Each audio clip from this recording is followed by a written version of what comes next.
ನಮಸ್ಕಾರ ಎಲ್ಲರಿಗೂ. ನಾವು ಹಿಂಗೆ ಸ್ವಲ್ಪ ಜನಪದಗಳು ನೋಡೋದಾದ್ರೆ ಗೋವಿನ ಬಗ್ಗೆ ಒಂದು ಹಾಡು ಬರ್ತೈತಿ.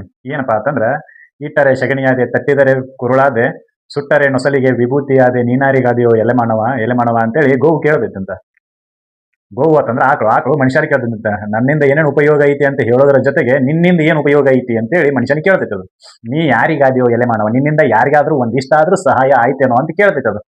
ಸರ ಯಾಕ್ರಿ ನೀವೆಲ್ಲ ಬಿಟ್ಟು ಈ ಲೈನ್ ಹೇಳಕತ್ತೀರಿ ಅಂತ ಕೇಳಿದ್ರೆ, ಇವತ್ತಿನ ಟಾಪಿಕ್ ಅದೈತೆ ನಮ್ಮದು. ಆರ್ಟಿಕಲ್ 48 ಸಂವಿಧಾನದ ಕಲಂ 48 ಬಗ್ಗೆ ಇವತ್ತು ಡಿಸ್ಕಷನ್ ಮಾಡೋದಿದೆ. ಸಂವಿಧಾನದ ಕಲಂ 48 ಏನ್ ಹೇಳ್ತೈತಿ ಅಂತಂದ್ರೆ, ಒಂದು ಕೃಷಿ, ಇನ್ನೊಂದು ಕೃಷಿಯ ಬೆನ್ನೆಲುಬಾಗಿರ್ತಕ್ಕಂಥ ದನಕರಗಳು, ವಿಶೇಷವಾಗಿ ಆಕಳು, ಇವುಗಳನ್ನ ರಕ್ಷಣೆ ಮಾಡಬೇಕು ಮತ್ತು ಆರ್ಗನೈಸ್ ಮಾಡಬೇಕು, ಸಂಘಟಿತ ಮಾಡಬೇಕು. ಸಂಘಟಿತ ಯಾವ ಬೇಸಿಸ್ ಮೇಲೆ? ಆನ್ ಬೇಸಿಸ್ ಆಫ್ ಸೈಂಟಿಫಿಕ್, ವೈಜ್ಞಾನಿಕವಾಗಿ ಇವುಗಳನ್ನ ರೂಪಿಸಬೇಕು ಅಂತ. ಹೌದಾ? ಹಂಗಾದ್ರೆ ಆರ್ಟಿಕಲ್ 48 ಏನ್ ಹೇಳ್ತೈತಿ, ಅದ್ರ ವಿಶೇಷತೆ ಏನು, ಅದು ಯಾವ್ದ್ರ ಸಂಬಂಧ, ಇದನ್ನ ಯಾವ್ದ್ರ ಸಲುವಾಗಿ ಇದು ಗೋವುಗಳ ರಕ್ಷಣೆ ಮಾಡಕ್ ಹೇಳ್ತೈತಿ, ಕೃಷಿಯ ರಕ್ಷಣೆ ಮಾಡಕ್ ಹೇಳ್ತೈತಿ ಅಂತೇಳಿ ವಿಚಾರ ಮಾಡೋಣ. ಅದಕ್ಕಿಂತ ಸ್ವಲ್ಪ ಬಿಫೋರ್ ನೋಡೋದಾದ್ರೆ, ನಮ್ಮ ಭಾರತ ಕೃಷಿ ಪ್ರಧಾನವಾದ ದೇಶ. ಕೃಷಿ ಪ್ರಧಾನವಾದ ದೇಶ ನಮ್ದು ದೇಶ ಅಂದ್ರೆ ಕೃಷಿಯನ್ನೇ ಬೆನ್ನೆಲುಬಾಗಿ ಪಡೆದುಕೊಂಡಿರ್ತಕ್ಕಂಥ ದೇಶ. ಕೃಷಿಯಿಂದನೇ ಬಹಳ ಜನ ತಮ್ಮ ಜೀವನೋಪಾಯವನ್ನ ನಡೆಸ್ತಾರೆ. ಹೌದಾ? ಒಕ್ಕಲಿಗ ಬಿಕ್ಕುವುದು ಜಗವೆಲ್ಲ ಅಂತ. ಹೌದಾ? ಒಕ್ಕಲಿಗ ಬಿತ್ತಬೇಕು, ಬೆಳಿಬೇಕು, ಇರ್ಲಿಲ್ಲ ಅಂತಂದ್ರೆ ಎಲ್ಲರೂ ಬಿಕ್ತಾರೋ ಅಂತ. ಏನು ಒಂದು ತುತ್ತು ಹಣ್ಣಿಗೂ ಕೂಡ ಪರದಾಡೋ ಪರಿಸ್ಥಿತಿ ಬರ್ತೈತಿ. ಬೇಸಿಕಲಿ ನಮ್ಮ ಭಾರತ ಏನಪ್ಪಾ ಅಂತಂದ್ರೆ, ಒಕ್ಕಲುತನವನ್ನ ಬೆಳೆಸಿಕೊಂಡು ಬಂದಿರತಕ್ಕಂಥ ದೇಶ. ಈ ಒಕ್ಕಲುತನವನ್ನ ಜೀವನಾಧಾರವಾಗಿ ಮೊದಲು ಬಳಸ್ತಿದ್ರು. ಜೀವನಾಧಾರ ಅಂದ್ರೆ ತಮ್ಮ ಮನೆಗೆ ಎಷ್ಟು ಬೇಕೋ ಅಷ್ಟು ಬೆಳೆಯೋದು, ಅಷ್ಟನ್ನೇ ಬಳಸೋದು, ಮತ್ತೆ ಅದನ್ನೇ ಬೆಳೆಯೋದು, ಮತ್ತೆ ಅದನ್ನ ಬೆಳೆಸೋದು. ವೈಜ್ಞಾನಿಕವಾಗಿಯೂ ಜೊತೆಗೆ ಮಾರ್ಕೆಟಿಂಗ್ ಪರ್ಪಸ್ ಆಗಿಯೂ ಯಾವುದೇ ರೀತಿಯಾಗಿರ್ತಕ್ಕಂಥ ಕೃಷಿ ಪದ್ಧತಿಗಳು ನಮ್ಮಲ್ಲಿ ಇರಲಿಲ್ಲ.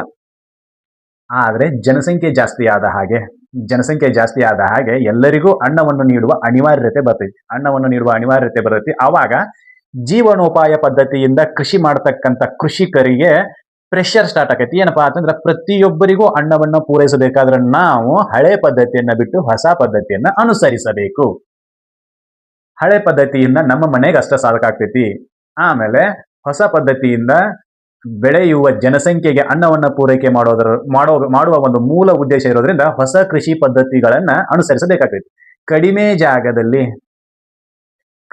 ಜಾಗದಲ್ಲಿ ಹೆಚ್ಚಿನ ಬೆಳೆ ಬೆಳೆಯತಕ್ಕಂಥ ಬೆಳೆಯ ತಳಿಗಳನ್ನ ಆವಿಷ್ಕಾರ ಮಾಡ್ಬೇಕಾಕೈತಿ. ಆಮೇಲೆ ಅವುಗಳನ್ನ ಬೆಳೆದು ಇಡೀ ಭಾರತಕ್ಕೆ ಅನ್ನವನ್ನ ಪೂರೈಕೆ ಮಾಡ್ಬೇಕಾಕೈತಿ. ಹೌದಾ? ಇದಿಷ್ಟು ಅನಿವಾರ್ಯತೆ ಬಂದಿತ್ತು. ಅದಕ್ಕೆ ಏನ್ ಮಾಡಿದ್ರು ಅಂತಂದ್ರೆ, ಇದನ್ನ ಸಂವಿಧಾನದ ಕಲಂ 48ರಲ್ಲಿ ಸೇರಿಸಿದ್ರು. ಏನು? ಭಾರತ ಕೃಷಿ ಪ್ರಧಾನವಾದ ರಾಜ್ಯವಾದ್ದರಿಂದ, ದೇಶ ಆಗಿದ್ದರಿಂದ, ಕೃಷಿಯು ಜೀವನಾಧಾರ ಪದ್ಧತಿಯನ್ನು ಅಳವಡಿಸಿಕೊಂಡಿರೋದ್ರಿಂದ ಮುಂದೆ ಬೆಳೆಯುವ ಜನಸಂಖ್ಯೆಗೆ ಅನುಗುಣವಾಗಿ ಅನ್ನವನ್ನು ಉತ್ಪಾದನೆ ಮಾಡುವ ಸಲುವಾಗಿ ನಾವು ಏನ್ ಮಾಡಬೇಕು ಅಂತಂದ್ರೆ, ಇದನ್ನ ಆರ್ಗನೈಸ್ಡ್ ಕೃಷಿಯನ್ನ ಬೆಳೆಸಬೇಕಾಗ್ತೈತಿ. ಸಂಘಟಿತ ಕೃಷಿಯನ್ನ ಬೆಳೆಸಬೇಕಾಗ್ತೈತಿ. ಅದಕ್ಕೆ ವೆರೈಟಿ ಆಫ್ ಸೀಡ್ಸ್ ಅನ್ನ ಉತ್ಪಾದನೆ ಮಾಡಬೇಕು. ಏನು? ಬೀಜಗಳ ಬೇರೆ ಬೇರೆ ತಳಿಗಳನ್ನು ಉತ್ಪಾದನೆ ಮಾಡಬೇಕು. ಅವುಗಳ ಉತ್ಪಾದನೆಯ ಮೂಲಕ ಏನ್ ಮಾಡಬೇಕು? ಬೆಳೆಯುವ ಜನಸಂಖ್ಯೆಗೆ ಅನ್ನವನ್ನ ಪೂರೈಸಬೇಕು ಅಂತೇಳಿ ತಿಳ್ಕೊಂಡಿರ್ತಕ್ಕಂಥ ನಮ್ಮ ಸಂವಿಧಾನದ ನಿರ್ಮಾತೃಗಳು ಏನ್ ಮಾಡಿದ್ರು? ಈ ಕಲಮನ್ನ ಸೇರಿಸಿದ್ರು.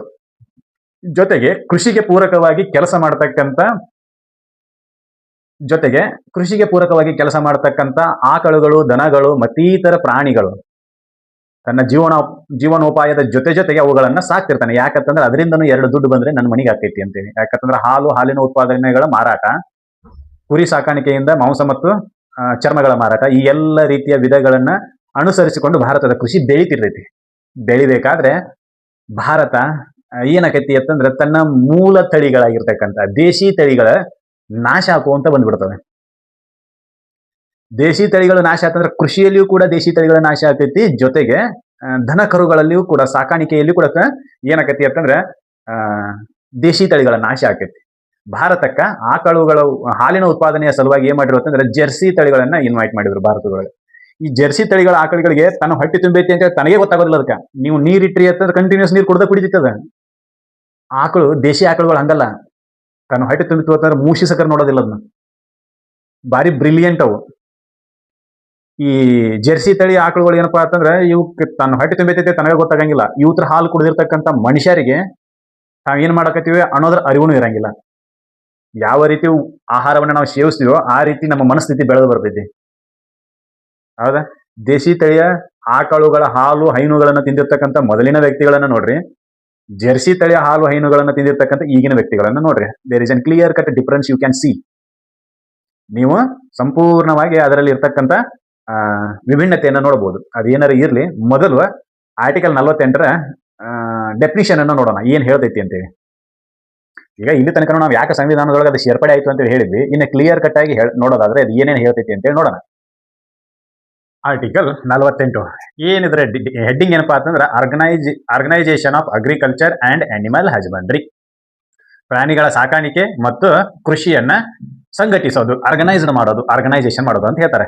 ಅದ್ರಾಗ ಪೂರ್ಣ ವಿವರಣೆ ಏನೈತಿ ಅಂತೇಳಿ ನೋಡೋದಾದ್ರೆ, ದ ಸ್ಟೇಟ್ ಶಾಲ್ ಎಂಡ್ಯೂರ್, ರಾಜ್ಯ ಕಂಪಲ್ಸರಿ, ಶಾಲ್ ಅಂತಕ್ಕಂಥ ಪದವನ್ನು ಬಳಸ್ತಾರೆ. ಶಾಲ್ ಯಾಕೆ ಇದನ್ನ ಹೇಳಕತ್ತೀನಿ ಮುಂದೆ ನಿಮಗೆ ತಿಳಿದೈತಿ. ಶಾಲ್ ಅಂದ್ರೆ ಕಂಪಲ್ಸರಿ, ಎಂಡ್ಯೂರ್ ಅಂತಂದ್ರೆ ಪ್ರಯತ್ನಿಸಬೇಕು, ಕಂಪಲ್ಸರಿ ಪ್ರಯತ್ನ ಮಾಡಬೇಕು. ಎದರ ಸಲುವಾಗಿ? ಟು ಆರ್ಗನೈಸ್ಡ್, ಸಂಘಟಿಸುವ ಸಲುವಾಗಿ. ಏನನ್ನ ಸಂಘಟಿಸೋದು? ಒಂದು ಅಗ್ರಿಕಲ್ಚರ್, ಇನ್ನೊಂದು ಅನಿಮಲ್ ಹಸ್ಬೆಂಡರಿ. ಅಗ್ರಿಕಲ್ಚರ್ ಕೃಷಿ ಮತ್ತು ದನಗಳ ಸಾಕಾಣಿಕೆಯನ್ನ ಆರ್ಗನೈಸ್ಡ್ ಮಾಡೋದು. ಆನ್ ವಾಟ್ ಬೇಸಿಸ್, ಯಾವ ಆಧಾರದ ಮೇಲೆ ಆರ್ಗನೈಸ್ಡ್ ಮಾಡೋದು ಅಂದ್ರೆ ಇಲ್ಲಿ ಬರೀತಾರೆ, ಆನ್ ಮಾಡರ್ನ್, ಆಧುನಿಕ, ಮತ್ತು ಸೈಂಟಿಫಿಕ್ ಲೈನ್ಸ್, ವೈಜ್ಞಾನಿಕ ದಾರಿಯಲ್ಲಿ, ಆಧುನಿಕ ಮತ್ತು ವೈಜ್ಞಾನಿಕ ದಾರಿಯಲ್ಲಿ. ಅಂಡ್ ಶಾಲ್ ಅಂತ ಬರೀತಾರೆ. ಮತ್ತೆ ಪ್ರಯತ್ನಿಸಬೇಕು, ಕಂಪಲ್ಸರಿ. ಇನ್ ಪರ್ಟಿಕ್ಯುಲರ್, ನಿರ್ದಿಷ್ಟವಾಗಿ. ಒಂದು ಕಾಮನ್ ಆಗಿ ಬರೀತಾರೆ, ಏನು? State shall endure to organise agriculture and animal husbandry on modern and scientific lines ಅಂತ ಬರೋದು ಮುಂದೆ ಬರೀತಾರೆ. ಇನ್ ಪರ್ಟಿಕ್ಯುಲರ್, ನಿರ್ದಿಷ್ಟವಾಗಿ ಪ್ರಯತ್ನ ಮಾಡಲೇಬೇಕು, ಇದನ್ನ ಮಾಡಲೇಬೇಕು, ಕಂಪಲ್ಸರಿ. ಈ ಪಾಯಿಂಟ್ ಅನ್ನು ನೀವು ಕನ್ಸಿಡರ್ ಮಾಡಬೇಕು. ಯಾವ್ದದು? To take steps for preserving. ಏನು? ಪ್ರಿಸರ್ವ್ ಅಂತಂದ್ರೆ ಕಾಯ್ದಿರಿಸೋದು, ರಕ್ಷಣೆ ಮಾಡೋದು. ಅದರ ಸಲುವಾಗಿ ನೀನು ಕ್ರಮಗಳನ್ನ ತಗೋಬೇಕು, ಸ್ಟೆಪ್ಸ್ ಅನ್ನ ತಗೋಬೇಕು, ಕ್ರಮಗಳನ್ನ ತಗೋಬೇಕು, ಹೆಜ್ಜೆ ಇಡಬೇಕು. ಏನು? ಅಂಡ್ ಇಂಪ್ರೂವಿಂಗ್ ದಿ ಬ್ರೀಡ್ಸ್, ತಳಿಗಳನ್ನು ಉತ್ತಮಗೊಳಿಸುವ ಸಲುವಾಗಿ. And prohibiting the slaughter of cows and other milch and draught cattles. ಒಂದು ಬ್ರೀಡ್ಗಳನ್ನ ಇಂಪ್ರೂವ್ ಮಾಡಲು, ತಳಿಗಳನ್ನ ಉತ್ತೇಜಿಸಲು, ಉತ್ತಮಗೊಳಿಸಲು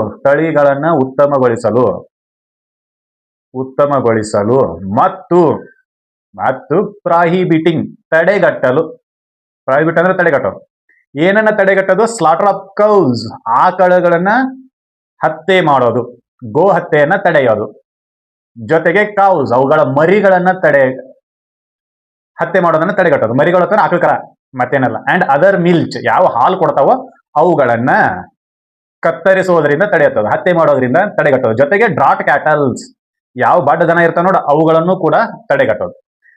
ಇದನ್ನ ಯಾಕೆ ಹೇಳಿದ್ರು ಅಂತಂದ್ರೆ, ಭಾರತ ಬಡತನದಿಂದ ಕೂಡಿದ ದೇಶ, ಜೀವನೋಪಾಯಕ್ಕಾಗಿ ದನಗಳನ್ನ ಸಾಕಾಣಿಕೆ ಮಾಡ್ತಿರ್ತಾರೆ. ಅವುಗಳಿಂದ ಆರ್ಥಿಕ ಅಭಿವೃದ್ಧಿಯನ್ನು ಹೊಂದುವ ಪರಿಸ್ಥಿತಿ ಕೆಲವು ಮಿಡಲ್ ಕ್ಲಾಸ್ ಫ್ಯಾಮಿಲಿಗಳದ್ದೇ ಇರ್ತೈತಿ.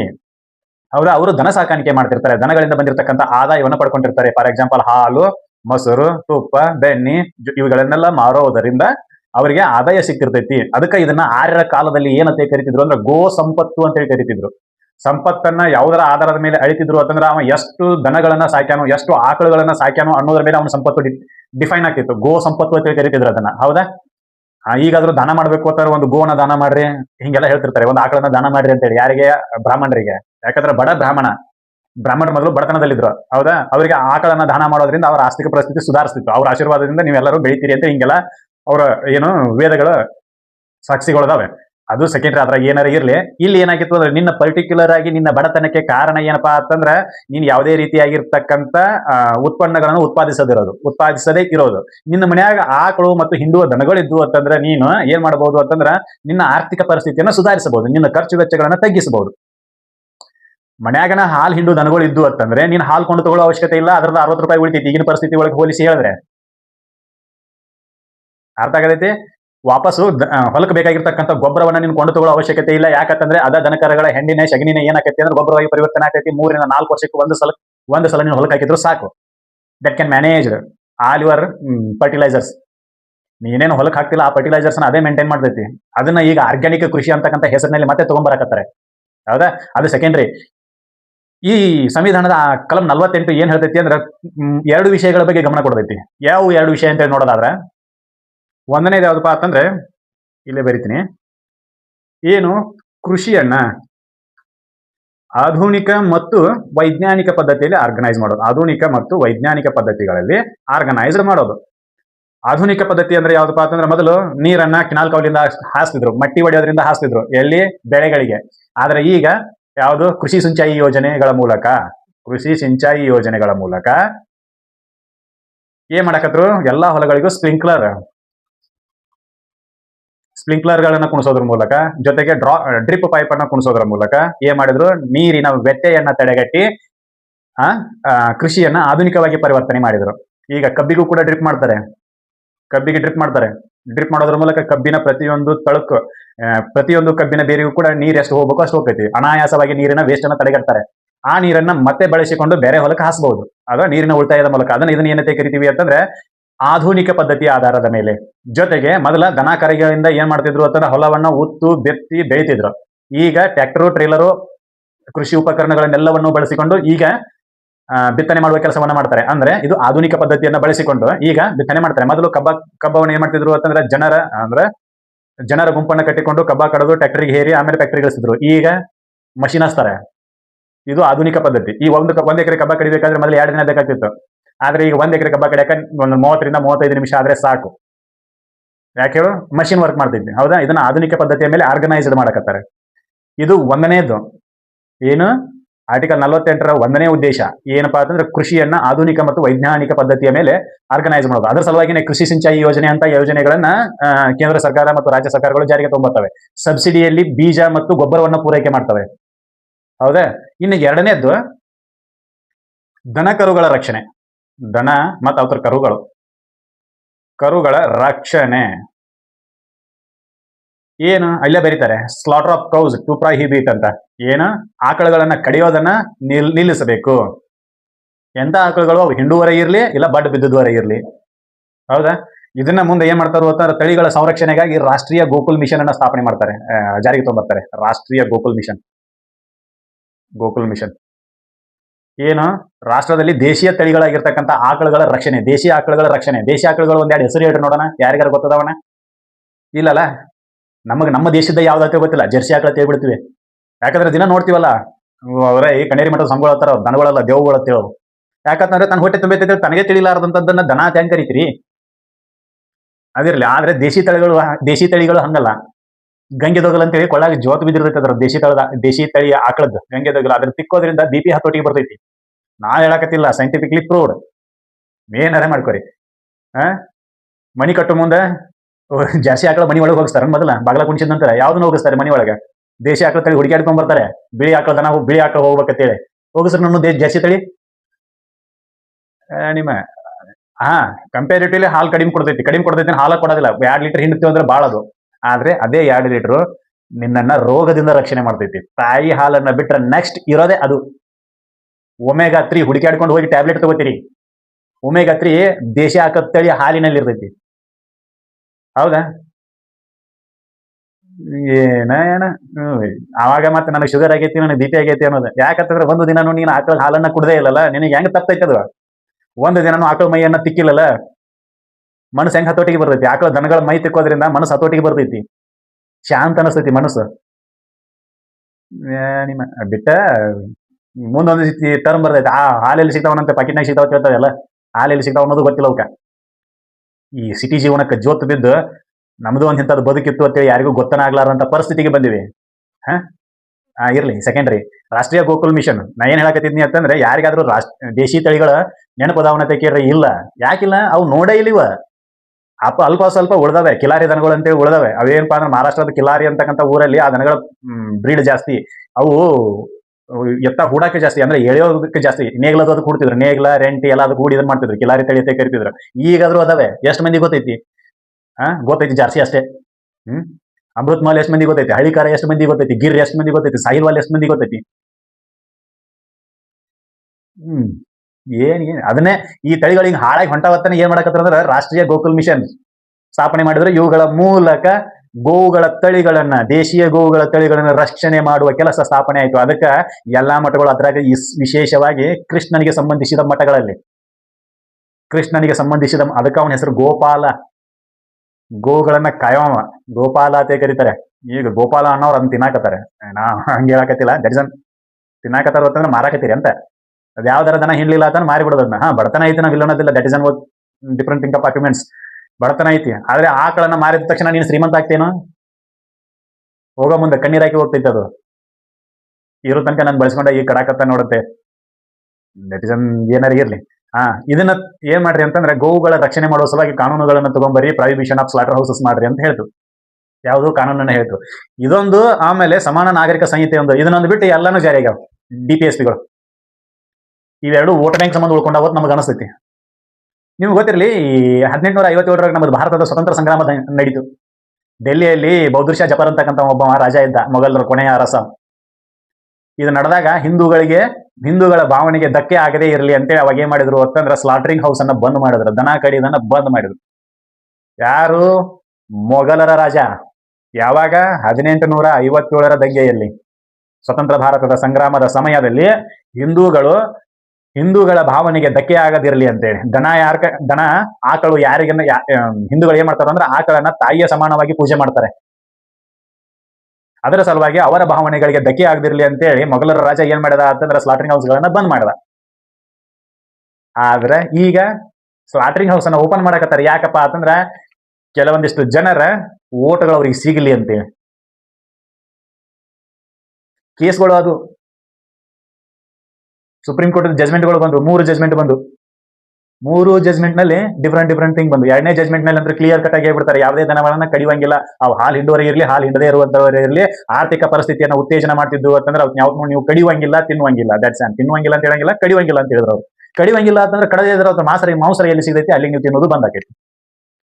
ಎಷ್ಟು ಜನ ಮಾಡಿದ್ರಿ? ಮಹಾತ್ಮ ಗಾಂಧಿನೂ ಕೂಡ ಹೇಳ್ತಾನೆ, ಏನಪ್ಪಾ ಅಂತಂದ್ರೆ ಗೋ ಹತ್ಯೆ ನಿಷೇಧ ಮಾಡಬೇಕು ಅಂತ ಹೇಳಿ. ಇದು ಮಹಾತ್ಮ ಗಾಂಧಿ ಅವ್ರದೇ ಇದು ಆಶಯವನ್ನ DPSPಯಲ್ಲಿ ಸೇರ್ಪಡೆ ಮಾಡಿರೋದು. ಯಾವುದು? Prohibiting the slaughtering house of. Mahatma Gandhi ಅವರ ಆಶಯ. ಮಾತೆತ್ತಿದ್ರೆ ಗಾಂಧಿ ಭಾರತ ಅಂತ ಹೇಳಿ ಕರಿತೀವಲ್ಲ. ಎಷ್ಟು ಸರ್ಕಾರಗಳು ಗಾಂಧಿಯ ಹೆಸರ ಮೇಲೆ ಅಧಿಕಾರಕ್ಕೆ ಬಂದವೆ. ಆ ಎಷ್ಟು ಸರ್ಕಾರಗಳಲ್ಲಿ ಈ ಗಾಂಧಿಯ ಆಶಯವನ್ನ ಪೂರ್ಣ ಮಾಡಿರಿ? ದನ ಕಡಿಯೋದನ್ನ ಬಂದ್ ಮಾಡಿರಿ? ಇಲ್ಲಲ್ಲ. ಒಂದು ಗಾಂಧಿನರ ಕೈ ಬಿಡ್ರಿ, ಇಲ್ಲ ಇದನ್ನಾರ ಬಂದ್ ಮಾಡ್ರಿ. ಎಟ್ ಎ ಟೈಮ್ ಎರಡನ್ನೂ ತಗೊಂಡ್ ಹೋಗ್ಬೇಡ್ರಿ. ಗಾಂಧಿಯ ಆಶಯ ಏನು? ಕೃಷಿ ಅಭಿವೃದ್ಧಿ ಜೊತೆಗೆ ಏನು ಆಕಳ ಹಾಲು, ಆಕಳು ಸಂಪತ್ತು ಅಂತ ಹೇಳಿ ನಂಬಿದ್ರು. ಹೌದಾ? ಗೋ ಸಂಪತ್ತು ಅಂತ ಹೇಳಿ ನಂಬಿದ್ರು. ಅದನ್ನ ನೀವು ಬಲಿ ಕೊಡಕ್ ಹೋಗ್ಬೇಡ್ರಿ ಅಂತೇಳಿ ಅವ್ರದ್ದಿತ್ತು ಪ್ರಿನ್ಸಿಪಲ್ಸ್ ಇತ್ತದು. ಅವ್ರ ಆಶಯನೇ ಇದು. ಈಗಿನ ಗೌರ್ಮೆಂಟ್ಗಳು ಏನ್ ಮಾಡ್ತಾವೆ ಅಂತಂದ್ರೆ ತಮಗೆ ಹೆಂಗ್ ಬೇಕು ಹಂಗ ಗಾಂಧಿನ ಡಿಪೈನ್ ಮಾಡಕತ್ತಾರೆ.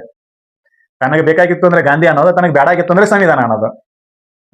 ಇಲ್ಲಿ ಟ್ಯಾಕಲ್ ಏನಾಕತಿ ಅಂತಂದ್ರೆ ಕಂಪ್ಲೀಟ್ ಆಕೈತಿ ಅಂತ. ಆರ್ಟಿಕಲ್ 19 ಬರ್ತಕ್ಕಂಥ ಏನು ಯಾವುದೇ ವ್ಯಾಪಾರವನ್ನ ಮಾಡುವ ಹಕ್ಕು, ಆಮೇಲೆ ಆರ್ಟಿಕಲ್ 21 ಬರ್ತಕ್ಕಂಥ ಜೀವಿಸುವ ಹಕ್ಕು, ಇವೆರಡಕ್ಕೂ ಇದು ತಡೆ ಹೊಡ್ತೈತಿ ಅಂತೇಳಿ.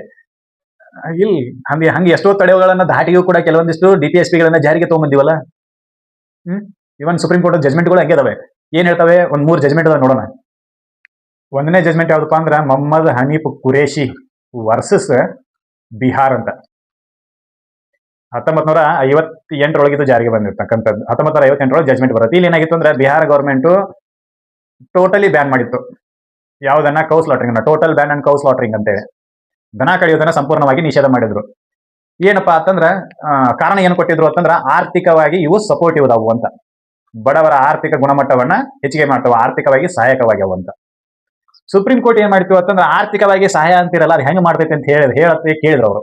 ಅವಾಗ ಇವ್ರು ಹೇಳಿದ್ರು ಏನಪ್ಪಾ ಅಂತಂದ್ರ ಹಾಲು, ಹೈನು, ಈ ರೀತಿಯಾಗಿರ್ತಕ್ಕಂಥದ್ದನ್ನ ಎಲ್ಲಾ ಉಪಯೋಗಗಳನ್ನ ಹೇಳಿ ಈ ರೀತಿ ಇದು ಸಪೋರ್ಟ್ ಮಾಡ್ತೈತೆ ಅಂತ ಹೇಳಿದ್ರು. ಹಂಗಾದ್ರೆ ಹಾಲು ಕೊಡ್ಲಾರ್ದಂತ ಬಡ್ಡ ದನಗಳಲ್ಲ, ಅವ್ರು ಏನ್ ಮಾಡ್ತೀರಿ ಅಂತ ಹೇಳಿದ್ರು. ಅವ್ರ ಆರ್ಥಿಕವಾಗಿ ಉಪಯೋಗ ಅಲ್ಲಲ್ಲ. ಅಂದ್ರೆ ನೀವು ಕೊಟ್ಟಿರ್ತಕ್ಕಂಥ ಆರ್ಥಿಕದ ಡೆಫಿನಿಷನ್ ಒಳಗೆ ಅವು ಬರೋದೇ ಇಲ್ಲಲ್ಲ. ಅವತ್ತೇನ್ ಮಾಡ್ತೀರಿ ಅಂತಂದ್ರ ಇವ್ರು ಸುಮ್ಮನಾದ್ರು ಗೌರ್ಮೆಂಟ್ ಅದವರು. ಅವಾಗ ಸುಪ್ರೀಂ ಕೋರ್ಟ್ ಜಜ್ಮೆಂಟ್ ಕೊಡ್ತು, ಯಾವ ಹಿಂದೂ ಪ್ರಾಣಿಗಳದಾವಲ್ಲ, ಯಾವ ಹಿಂದೂ ಪ್ರಾಣಿಗಳದಾವಲ್ಲ, ದನಗಳದಾವಲ್ಲ, ಅವ್ನ ಕಡಿಬೇಡ್ರಿ. ಯಾವ ಬಡ್ಡದವ್ ಕಡೀರಿ, ನೀವು ತಿನ್ಬಹುದು ಅಂತ, ನೀವು ವ್ಯಾಪಾರ ಮಾಡಬಹುದು ಅಂತ. ನಿಮ್ಗೆ ಗೊತ್ತಿರಲಿ, ಇಂಡಿಯಾದೊಳಗ ಅತಿ ಹೆಚ್ಚು ಎಕ್ಸ್ಪೋರ್ಟ್ ಆಗ್ತಕ್ಕಂಥ ಮಾಂಸಗಳಲ್ಲಿ ಈ ದನದ ಮಾಂಸನು ಅತಿ ಹೆಚ್ಚು 1ನೇ ಸ್ಥಾನದಾಗ ಬರ್ತೈತೆ ಅಂತ ಅನ್ಕೋತೀನಿ ನಾನು. ಅತಿ ಹೆಚ್ಚು ಇಲ್ಲಿದ್ದಾನೆ ಎಕ್ಸ್ಪೋರ್ಟ್ ಆಕೈತಿ. ಮಾರಾಟ ಮಾಡಬಹುದು ಅಂತೇಳಿ. ಏನು? ಯಾವ ಹಿಂದೂ ಪ್ರಾಣಿಗಳದು ಅವು ಆರ್ಥಿಕವಾಗಿ ಉಪಯೋಗಕ್ಕೆ ಬರ್ತಾವ, ಯಾವ ಹಿಂಡಲಾರದ ಪ್ರಾಣಿಗಳದಲ್ಲ ಅವು ಆರ್ಥಿಕವಾಗಿ ಉಪಯೋಗಕ್ಕೆ ಬರಂಗಿಲ್ಲ, ಅದಕ್ಕೆ ನೀನ ಕಡ್ದು ಮಾರಬಹುದು ಅಂತ ಇದನ್ನೇನ್ ಕೊಟ್ಟರು? ಜಜ್ಮೆಂಟ್ ಕೊಟ್ಟರು. ಅಲ್ಲಿಗೆ ಹಿಂದೂ ಪ್ರಾಣಿಗಳನ್ನ ಅಂದ್ರೆ ಅರ್ಧ ಕ್ಲಿಯರ್ ಆಯ್ತು. ಯಾವ ಹಿಂದೂ ಪ್ರಾಣಿಗಳದಲ್ಲ ಅವ್ರನ್ನ ಕಡಿಬೇಡ್ರಿ ಅಂತ ಹೇಳಿ. ಇದಾದ ನಂತರ 2ನೇ ಕೇಸ್ ಆಕೈತಿ. ಅದ್ಯಾವ್ದು ಅಂತ ನೋಡೋದಾದ್ರೆ ಹಾಜಿ ಉಸ್ಮಾನ್ ಬಾಯ್ ಹಸನ್ ಬಾಯ್ ಕುರೇಶಿ ವರ್ಸಸ್ ಗುಜರಾತ್ ಗೌರ್ಮೆಂಟ್ ಅಂತ ಹೇಳಿದ. ಹಾಜಿ ಉಸ್ಮಾನ್ ಬಾಯ್ ಹಸನ್ ಬಾಯ್ ಕುರೇಶಿ ವರ್ಸಸ್ ಗುಜರಾತ್ ಗೌರ್ಮೆಂಟ್ ಅಂತ ಹೇಳಿ. ಇಲ್ಲಿ ಏನ್ ಮಾಡಿದ್ರು ಅಂತಂದ್ರೆ ಗುಜರಾತ್ ಅದವರು total ban on slaughtering of the cow ಅಂತ ಹೇಳಿ ಬರೆದ್ರು. ಟೋಟಲ್ ಬ್ಯಾನ್ ಮಾಡಿದ್ರು. ಹೌದಾ? ಬ್ಯಾನ್ ಮಾಡಿದಾಗ ಈ ಕುರೇಶಿ ಬಾಯಿಗಳು ಏನ್ ಮಾಡಿದ್ರು ಅಂತಂದ್ರೆ ಸುಪ್ರೀಂ ಕೋರ್ಟ್ಗೆ ಹೋದ್ರು. ಸಾಹೇಬ್ರೆ ಇವರು ನಮ್ಮ ಮೂಲಭೂತ ಹಕ್ಕುಗಳನ್ನ ಉಲ್ಲಂಘನೆ ಮಾಡುತ್ತಾರೆ according to article 19 and according to article 21. 19 ಏನ್ ಮಾಡ್ತೈತಿ ಅಂದ್ರೆ ನಿನ್ನ ಮನಸ್ಸಿಗೆ ಬಂದ ವ್ಯಾಪಾರವನ್ನ ಮಾಡಬೇಕು. ಇನ್ನು 21 ಏನ್ ಹೇಳ್ತೈತಿ ಅಂತಂದ್ರೆ ಜೀವಿಸುವ ಹಕ್ಕನ್ನ ಕೊಡ್ತೈತಿ. ಆರ್ಟಿಕಲ್ 21 ವೈಯಕ್ತಿಕ ಸ್ವಾತಂತ್ರ್ಯದ ಬಗ್ಗೆ ಹೇಳ್ತೈತಿ. ಅಂದ್ರೆ ನನ್ನ ಆಹಾರದ ಪದ್ಧತಿಗಳು ಹೆಂಗಿರಬೇಕು ಏನಿರಬೇಕು ಅಂತ ನೀವು ಡಿಸೈಡ್ ಮಾಡೋದಲ್ಲ, ನಾನು ಸ್ವಂತ ಡಿಸೈಡ್ ಮಾಡ್ತೀನಿ ಅಂತಾರ ಅವರು. ಅವಾಗ ಸುಪ್ರೀಂ ಕೋರ್ಟ್ ಅವ್ರು ಕೇಳ್ತಾರೆ, ನೀವು ಬ್ಯಾನ್ ಮಾಡಿರಲ್ಲ, ಯಾವ ಆಧಾರದ ಮೇಲೆ ಬ್ಯಾನ್ ಮಾಡಿರಿ ಅಂತಂದ್ರೆ, ಇಲ್ಲ ಇವು ಆರ್ಥಿಕವಾಗಿ ಉಪಯೋಗಕ್ಕೆ ಬರ್ತವೆ, ಸರ್ಕಾರ ಹೇಳ್ತೈತಿ ಆರ್ಥಿಕ ಉಪಯೋಗಕ್ಕೆ ಬರುವ ಪ್ರಾಣಿಗಳದಾವೆ, ಅದ್ರ ಸಂಬಂಧ ಇವುಗಳ ಸ್ಲಾಟರ್ ಅನ್ನ ನಾವು ಬಂದ್ ಮಾಡಿವಿ, ಕಡಿಯೋದನ್ನ ತಡೆಗಟ್ಟಿವಿ ಅಂತೇಳಿ. ಅಲ್ರಿ ಬಾಡದನ್ನ ಹೆಂಗ ಅಂದ್ರೆ ಹಿಂದೊಂದು ಜಜ್ಮೆಂಟ್ ಬಂದಿತ್ತ ಕುರೇಶ್ ಬಾಯ್ ವರ್ಸಸ್ ಬಿಹಾರ್ ಗೌರ್ಮೆಂಟ್ ಅದ್ದು, ಅದನ್ನು ಉಲ್ಲೇಖ ಮಾಡಿ ಸುಪ್ರೀಂ ಕೋರ್ಟ್ ಅವ್ರು ಕೇಳ್ತಾರೆ, ಮತ್ತೆ ಹಿಂದೆ ಹಿಂಗಾಗಿತ್ಲ ಅಂತೇಳಿ. ಇಲ್ರಿ ಹಂಗೇನಿಲ್ಲ, ಅದು ಈ ಬಡ್ ದನಗಳು ಕೂಡ ಏನ್ ಮಾಡ್ತಾವ ಅಂತಂದ್ರೆ ಹೆಂಡಿ ಹಾಕ್ತಾವ್ರಿ, ಶಗಣಿ ಹಾಕ್ತಾವ, ಆಮೇಲೆ ರಿಸರ್ಚ್ ಮಾಡ್ತಾವ, ಉಚ್ಚಿ ಒಯ್ತಾವ. ಇವು ಕೂಡ ಕೃಷಿಗೆ ಯೋಗ್ಯವಾಗಿರ್ತಕ್ಕಂಥ ಏನು ಉತ್ಪನ್ನಗಳು. ಗಂಜಲು ಮತ್ತು ಶಗಣಿ ಎರಡೂ ಕೂಡ ಕೃಷಿಗೆ ಉಪಯೋಗವಾಗಿರ್ತಕ್ಕಂಥ ಉತ್ಪನ್ನಗಳು. ಇವುಗಳನ್ನು ಹಾಕೋದ್ರಿಂದನೂ ಕೂಡ ನೀವು ನೋಡ್ರಿ, ತಿಪ್ಪಿ ಕಸನೂ ಕೂಡ 10,000 ರೂಪಾಯಿಗೆ ಮಾರ್ತಾರೆ. 10,000 ರೂಪಾಯಿಗೆ ತಿಪ್ಪಿ ಕಸ ಮಾರ್ತಾರೆ. ತಿಪ್ಪಿ ಅವಾಗ ಏನಿರ್ತೈತಿ, ದನ ಸಗಣಿನೇ ಇರ್ತೈತಿ. ಹೌದಾ? ಈ ರೀತಿಯಾಗಿರ್ತಕ್ಕಂಥ ವಾದವನ್ನ ಮಂಡಿಸಿದಾಗ ಸುಪ್ರೀಂ ಕೋರ್ಟ್ ಅವ್ರು ಹೇಳ್ರು, ಇಲ್ರಿ ಬ್ಯಾನ್ ಮಾಡ್ಬಿಡ್ರಿ, ಇಲ್ಲ ಆರ್ಥಿಕ ಉಪಯೋಗಕ್ಕೆ ಬರ್ತಾವು, ನೀವು ಬ್ಯಾನ್ ಮಾಡಿದ್ದೇನೆ ತಪ್ಪಲ್ಲ, ನಿಮ್ದೆಲ್ಲ ಸರಿ ಐತೆ ಅಂತೇಳಿ ಜಜ್ಮೆಂಟ್ ಮಾಡಿದ್ರು ಅವರು. ಇದನ್ನ ಮುಂದೆ ಜಲ್ಲಿಕಟ್ಟು ಕೇಸ್ಗಳಿಗೂ ಹೇಳ್ತಾರೆ, ಏನು ಪ್ರಾಣಿಗಳಿಗೆ ಹಿಂಸೆ ಕೊಡೋದನ್ನು ಕೂಡ ತಪ್ಪು ಅಂತೇಳಿ. ಜಲ್ಲಿಕಟ್ಟು ಕೇಸ್ನಲ್ಲಿ ಏನ್ ಮಾಡ್ತಾರೆ, ಜಲ್ಲಿಕಟ್ಟು ಅಂತಂದ್ರೆ ದನಗಳನ್ನ ಓಡಿಸ್ತಾರೆ. ಹೌದಾ? ದನಗಳನ್ನ ಅವ್ರ ಮನಸ್ಸಿಗೆ ವಿರುದ್ಧವಾಗಿ ಓಡಿಸೋದು ಕೂಡ ಅವುಗಳಿಗೆ ಹಿಂಸೆ ಕೊಟ್ಟಂಗ, ಹಿಂಗಾಗಿ ನೀವು ಅದನ್ನ ತಡೆಗಟ್ರಿ ಅಂತೇಳಿ. ಇನ್ ಕಡಿಯೋದಂದ್ರೂ ದೂರ ಉಳಿತು. ಹಂಗೆ ಜಜ್ಮೆಂಟ್ ಬರೆದ್ರು, ಅದು ಅಲ್ಲಿಗೆ ಉಳಿತು. ಯಾರು ಇಂಪ್ಲಿಮೆಂಟ್ ಮಾಡಿದ್ರಿ? ಇಂಪ್ಲಿಮೆಂಟ್ ಮಾಡಕ್ಕೆ ಕಾನೂನನ್ನ ಯಾರಿಗೆ ತಗೊಂಬಂದ್ರಿ? ಕಾನೂನನ್ನ ಎಲ್ಲಿ ತಗೊಂಬಂದ್ರಿ? ಈ ಬೇರೆ ಗೌರ್ಮೆಂಟ್ದಿಂದ ನಾವು ಅದರ ಏನು ಈ ಗೌರ್ಮೆಂಟ್ಗಳಿಂದ ನಾವು ಅದರ ಎಕ್ಸ್ಪೆಕ್ಟೇಷನ್ ಮಾಡೋದು ತಪ್ಪಾಕೈತಿ ಅಂತ ಅನಿಸ್ತೈತಿ ನಮಗೆ. ಗಾಂಧಿಯ ಭಾರತ, ನಿಮ್ಮ ಪ್ರಕಾರವೇ ಗಾಂಧಿಯ ಭಾರತ, ಓಕೆ ಒಪ್ಕೊಂತೀವಿ. ಗಾಂಧಿಯ ಕನಸುಗಳಲ್ಲಾಗಿರ್ತಕ್ಕಂಥದ್ದು, ಒಂದನೆಯದ್ದು ಮದ್ಯಪಾನ ಇರಬಾರದು, ಎರಡನೆಯದ್ದು ದನ ಕಡಿದು ಇರಬಾರದು, ಇವೆರಡು ಯಾವಾಗ ಬಂದ್ ಮಾಡ್ತೀರಿ? ನಿಮ್ಮ ಸರ್ಕಾರವೇ ನಡೆದಿರೋದೇ ಇದ್ರ ಬಜೆಟ್ ಮೇಲೆ ಅಂತ ನೀವೇ ಹೇಳ್ಕೊಂತೀರಿ. How can you stop all this nonsense ಅಂತ ಬೇಕಲ್ಲ. ಎಲ್ಲಿ ಸಂವಿಧಾನ ಅಂತ ಕೈಯಾಗ ಫೋಟೋ ಹಿಡ್ಕೊಂಡು ತಿರುಗಾಡ್ತಿರಲ್ಲ, ಸಂವಿಧಾನದೊಳಗೆ ಇದನ್ನೂ ಬರದಾರ, ಯಾಕೆ ಕೇಳಂಗಿಲ್ಲ ಸರ್? ಹಕ್ಕುಗಳಿಗೂ ಮತ್ತು DPSPಗಳಿಗೂ ತಿಕ್ಕಾಟ ನಡೆದಾಗ DPSPಗಳನ್ನ ನಾವು ನೆಗ್ಲೆಕ್ಟ್ ಮಾಡ್ತೀವಿ, ಹಕ್ಕುಗಳನ್ನ ಮಾತ್ರ ಇಂಪ್ಲಿಮೆಂಟ್ ಮಾಡ್ತೀವಿ ಅಂತ ಅನ್ಬಹುದು ನೀವು. ಆದ್ರೆ ಕೆಲವೊಂದಿಷ್ಟು ಹಕ್ಕುಗಳ ಉಲ್ಲಂಘನೆ ಆದಾಗಲೂ ಕೂಡ ಕೆಲವು ಮೂಲಭೂತ ಅಥವಾ ರಾಜ್ಯ ನಿರ್ದೇಶಕ ತತ್ವಗಳನ್ನ ಜಾರಿಗೆ ತಗೊಂಡ್ಬಂದಿರಲ್ಲ, ಅದಕ್ಕೆ ಏನಂತೀರಿ? ಅಂದ್ರೆ ನಿಮ್ಮ ಪರ್ಸೆಪ್ಷನ್ಗೆ ತಕ್ಕುವ ಅಥವಾ ನಿಮ್ಮ ಪರ್ಸೆಪ್ಷನ್ಗೆ ಹೊಂದುವ ಕೆಲವೊಂದಿಷ್ಟು ಕಾನೂನುಗಳನ್ನು ಮಾತ್ರ ನೀವು ತರಲು ನೀವು ಯೋಗ್ಯರು ಅಥವಾ ತರಾಕ್ ನೀವು ಬಯಸ್ತೀರಿ. ಅದು ಬಿಟ್ರೆ ಸಂವಿಧಾನ ನಿಮಗೆ ಹೆಂಗ್ ಬೇಕೋ ಹಂಗೆ ಡೆಫಿನೇಷನ್ ಬಳಸ್ಕೊಳಕತ್ತೀರಿ ಅಂತ ಅನಿಸೋದಿಲ್ಲೇನಿದು? ಒಂದನೇದು ದಾರು ಬಂದ್ ಮಾಡ್ರಿ ಅಂತ ಹೇಳ್ತಾರೆ, ಗಾಂಧಿಯ ಆಶಯಗಳಲ್ಲಿ ಒಂದನೇದ್ದು. ಎರಡನೇದ್ದು ದನ ಕಡಿಬಾರ್ದು, ಎರಡನೇದ್ದು. ಯಾಕಂದ್ರೆ ರಾಮರಾಜ್ಯದ ಪರಿಕಲ್ಪನೆ ಗಾಂಧೀಜಿ. ಭಗವಂತನೇ ಗೋವುಗಳ ರಕ್ಷಕನಾಗಿ ಗೋವುಗಳ ಮಧ್ಯೆ ಅಡ್ಡಾಡಿರ್ತಾನ. ಅಂತ ದೇಶದೊಳಗ ದನ ಕಡಿಯಾತ್ರಿ, ಕೇಳ್ರಿ ಎಲ್ಲಿ ತಕ ಕಡಿತೇವೆ, ನಿಮಗೂ ಒಂದಿನ ಟೈಮ್ ಬರ್ತೈತಿ. ಬ್ಯಾನ್ ಮಾಡ್ರಿ ಅಂತೇಳಿ ಗೌರ್ಮೆಂಟ್ಗೆ ಡೈರೆಕ್ಷನ್ ಕೊಡ್ತೈತಿ, ಇದನ್ನ ಯಾಕೆ ಇಂಪ್ಲಿಮೆಂಟ್ ಮಾಡೋದಿಲ್ಲ ಅಂತ ಅಷ್ಟೇ ನಮ್ ಕ್ವಶನ್. ನೀವು ಮಾಡ್ರಿ ಬಿಡ್ರಿ ಸೆಕೆಂಡ್ರಿ, ಅನುಭವಿಸ್ತೀರಿ, ಅದೇನೋ ಇರ್ತೈತಿ. ಅಂಡ್ ಬೇಸಿಸ್ ಆಫ್ ದಿ ಸಂವಿಧಾನದೊಳಗೆ ಬರ್ತೈತಿ ಅನ್ನೋದಾದ್ರೂ ಖಬರ್ ಐತಿ ಇಲ್ಲ ಅಂತ ಅಷ್ಟೇ. ದಟ್ ಈಸ್ ಅನ್ ಅಪ್ ಟು ಯು ಪೀಪಲ್ಸ್, ನಿಮಗೆ ಬಿಟ್ಟು ಕೊಟ್ಟ ವಿಷಯ, ನೀವೇನಾದ್ರೂ ಮಾಡ್ಕೊರಿ. ಇದಿಷ್ಟು ಮಾತ್ರ ಆರ್ಟಿಕಲ್ 48ರಲ್ಲಿ ಬರ್ದಿರೋದು. ಏನು? ಕೃಷಿಯನ್ನ ಆಧುನಿಕ ಮತ್ತು ವೈಜ್ಞಾನಿಕವಾಗಿ ಸಂಘಟನೆ ಮಾಡೋದು, ಜೊತೆಗೆ ದೇಶೀಯ ತಳಿಗಳಾಗಿರ್ತಕ್ಕಂಥ ಆಕಳಗಳನ್ನ ಗೋವುಗಳನ್ನ ರಕ್ಷಣೆ ಮಾಡಬೇಕು. ಅವು ಹಿಂಡುವರ ಇರಲಿ ಬಡ್ಡರ ಇರಲಿ, ದಟ್ ಇಸ್ ಅನ್ ಸೆಕೆಂಡ್ರಿ. ಬಡ್ ಅಂತಂದ್ರೆ ಬರಡು ಪ್ರಾಣಿಗಳು ಅಂತ ಕರಿತೀವಿ. ಬರಡು ಅಂದ್ರೆ ನಮ್ಗೆ ಉತ್ತರ ಕರ್ನಾಟಕದ ಭಾಷೆ ಒಳಗೆ ಹಂಗಂತೀವಿ. ಬರಡನ್ನ ಬಡ್ಡ ಅಂತೀವಿ. ಬಡ್ಡ ಉಚ್ಚಾರವನ್ನು ಮಾಡೋದಿಲ್ಲ. ಬಡ್ ಅಂದ್ರೆ ಹಿಂಡಂಗಿಲ್ಲ ಅಂತ, ಹಂಗದು ಅರ್ಥ ಆಯ್ತಾ? ಫಲ ಕೊಡೋದಿಲ್ಲ ಅಂತ. ಬರಡು ಭೂಮಿ ಅಂತ ಕರಿತಾರೆ. ಬರಡು ಭೂಮಿ ಅಂತಂದ್ರೆ ಅದರದ್ದು ಸತ್ವಗಳೆಲ್ಲ ನಾಶ ಆಗಿ ಇರ್ತಾವ ಅಂತ, ಅದು ಫಲ ಕೊಡೋದಿಲ್ಲ ಅಂತ. ಯಾವ ಭೂಮಿನೂ ಬರಡು ಭೂಮಿ ಆಗಕ್ಕೆ ಚಾನ್ಸ್ ಇಲ್ಲ, ಅದನ್ನ ನೀವು ಮಾಡಿರ್ತೀರಿ ಅಷ್ಟೇ.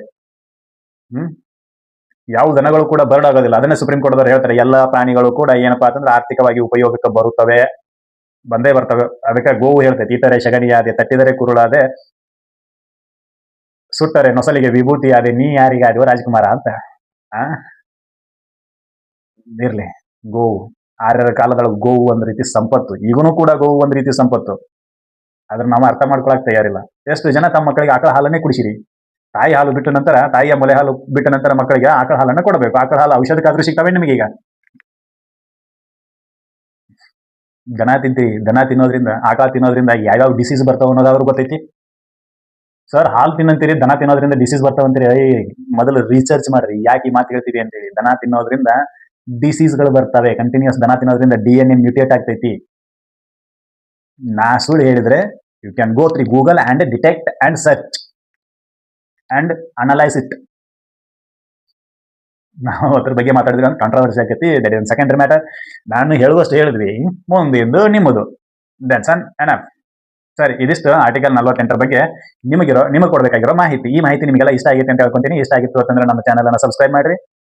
ಆಮೇಲೆ ವಿಡಿಯೋನ ಎಲ್ಲರಿಗೂ ಶೇರ್ ಮಾಡ್ರಿ, ಎಸ್ಪೆಷಲಿ ಕಾಂಪಿಟೇಟಿವ್ ಎಕ್ಸಾಮ್ ಓದೋರಿಗೆ. ಮತ್ತೆ ಮುಂದಿನ ವಿಡಿಯೋದಲ್ಲಿ ಆರ್ಟಿಕಲ್ 48 ಸಬ್ ಕ್ಲಾಸ್ ಎ ನ ಬಗ್ಗೆ 1976 42ನೇ ತಿದ್ದುಪಡಿಯ ಮೂಲಕ ಸಂವಿಧಾನಕ್ಕೆ ಸೇರ್ಪಡೆ ಮಾಡಿರ್ತಕ್ಕಂಥ ಆ ಕಲಮನ್ನು ಕೂಡ ನೋಡೋಣ ಮುಂದಿನ ವಿಡಿಯೋದಲ್ಲಿ. ಅಲ್ಲಿವರೆಗೂ ಧನ್ಯವಾದಗಳು.